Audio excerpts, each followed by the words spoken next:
Hi guys, magandang umaga po sa inyong lahat. Ayan, tuwang-tuwa po ako sa araw na ito dahil pinaranas po sa akin kung paano magkaroon ng snow or umulan ng snow. Ayan, ranasan ko naman na dati dahil nagpunta ako sa Lake Tahoe, sa Reno, kung saan merong snow. Pero hindi ko naranasan kung paano umuulan ng snow. Ayan. Para akong naging bata, mga loves. Naglaro ako sa snow. Talagang pinil ko kung paano maglalaglagan yung snow sa katawan ko. At syempre,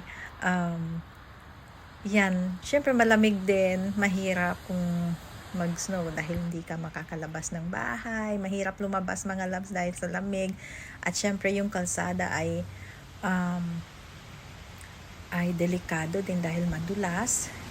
So kailangan mo dyan ay may 4-wheel drive ka talaga para safe. Ayan.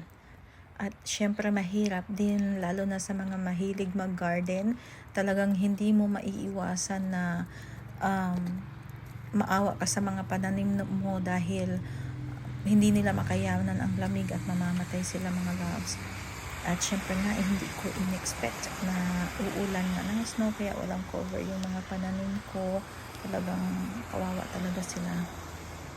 So, yan lang ho. Yan, tinignan ko rin yung mga sasakyan kung paano magsitakbuhan habang umuulan ng niebe.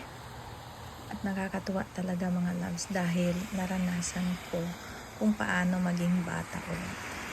Yun lang po. Bye-bye!